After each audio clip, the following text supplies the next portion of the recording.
Raful yadain disunahkan mengangkat dua belah tangan pertama pada takbiratul ihram. Indah itu dia mengkasrohkan huruf setelahnya gitu ya, majrur. Jadi kalau ada kata indah, jadi pasti belakangnya kasroh ya.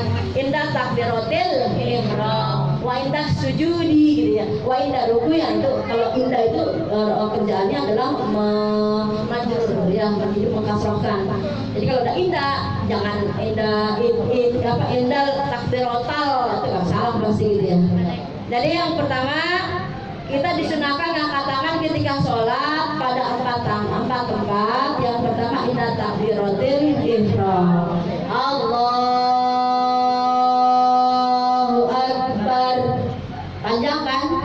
Ya, udah begitu kan ibu ya? Yakinlah saya udah begitu ya, saya sering juga ngomong gitu.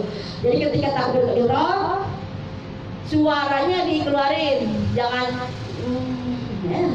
ya pakai Allah sepanjang ini kan bu di sini Allah, jangan begini, jangan rapat, jangan begini, pas aja yang sedang aja Allah. Ini tiga jalan dalam satu tempat yang ibu kerjain. Pertama dengan lisan ngomong Allah panjang, Allah di hati ngomong ya kan, aku niat sholat zuhur 4 rakaat menghadap kiblat fardu sampai ibu harus Allah ngomong fardu, jangan nggak ngomong fardu tiba-tiba mar. Nah itu nggak benar tuh ya. Jadi harus benar-benar sempurna niatnya di hati, sampai ibu juga menyadari ibu ngomong karena Allah Ta'ala. Jangan tiba-tiba udah taruh tangan di bawah aja nih ya, tiba-tiba gini Allahu Akbar, padahal di hatinya udah sempurna belum tuh mengartikan arti aku niat sholat zuhur 4 rakaat menghadap kiblat fardu karena Allah Ta'ala. Kalau ibu belum berasa sampai sini, ulangin ya.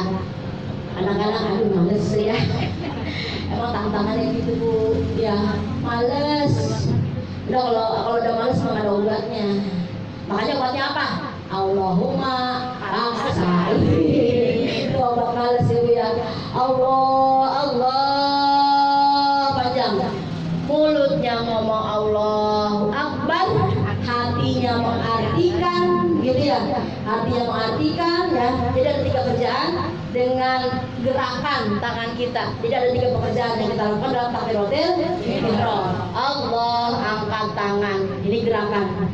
Amalun bil jawarih, sholat itu amalun bil jawarih, kayak haji, umroh sama pekerjaan dengan anggota badan. Amalun bil jawarih itu artinya pekerjaan dengan anggota badan. Ketika takbiratul ihram, Allah 3 hal yang kita kerjakan.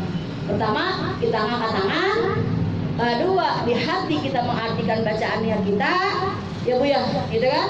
Nah, di hati, tangan, hati, kemudian lisan. Allahu Akbar. Ini koordinasi 3 gerakan. Luar biasa bu. Cakep banget ini kalau bisa dipakai. Ya, jadi benar-benar harus sempurna niatnya. Allahu Akbar. Barnya harus terdengar oleh telinga kita.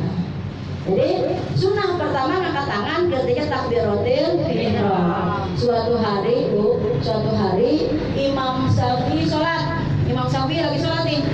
Imam Syafi'i kan sahabat Rasulullah ya. Beliau ini sahabat Rasulullah dengan ilmunya tinggi, makanya jadi mustahil mutlak. Tadi saya katakan ya, ada 4 orang itu. Nggak ada lagi kalau ada orang ngaku saya mustahil mutlak, wah sesat itu, kacau ya.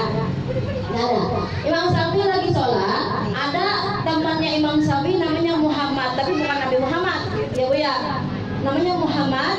Melihat Imam Syafi'i ngangkat tangan, ditanya nih sama Muhammad, ya lagi sholat ya bu, lagi sholat, Allahu Akbar. Ini si Muhammad sampingnya sholat, lah kok Imam Syafi'i ngangkat tangan ya? Ini Imam Syafi'i sudah terkenal dengan keilmuannya. Selesai sholat, ditanya tuh Imam Syafi'i sama Muhammad, ya Imam Syafi'i, kenapa engkau angkat tanganmu ketika engkau takbiratul ihram? Ya kan, itu sejarahnya gitu ya. Kata Imam Syafi'i, kenapa aku angkat tanganku takziman, sebagai rasa takzimku wa ta'ala. Ittiba'an li Rasulillah, juga ikut Rasulullah. Bagaimana Rasulullah sholat? Ya kan kata Rasul kan, "Shallu kama ra'aitumuni usolli." Rasul emang enggak selamanya sholat jamaah, Bu. Sholat Zuhur contohin Rasul. Rasul kadang-kadang enggak keluar. Gitu ya. Bukan Rasul kamu sholat bersama. Enggak mau, bukan enggak mau, tapi memang nyontohin udah. Asar sholat lagi misalnya ketika itu Rasul kemudian kadang-kadang juga enggak keluar sholat asar di jamaah. Bukannya enggak mau jamaah, karena udah diajarin.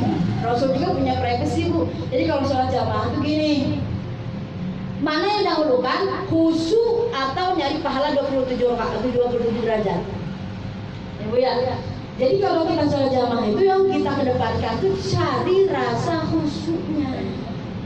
Misalnya ibu sholat gini, saya sholat jamaah di masjid atau musola, tapi karena mungkin berisik banget di bocah banyak banget ya, ibu nggak konsentrasi gara-gara bocahnya banyak. Udah gitu maaf ya Bu ya, mama tuh banyak ngobrolnya. saya ngaji udah 11 tahun Bu di RH, nggak pernah nambah teman saya karena saya jarang ngobrol.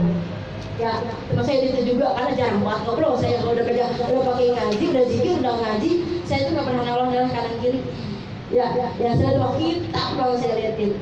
Ya, karena kalau udah dapat giliran ada belakang saya, samping saya tuh pada ngobrol.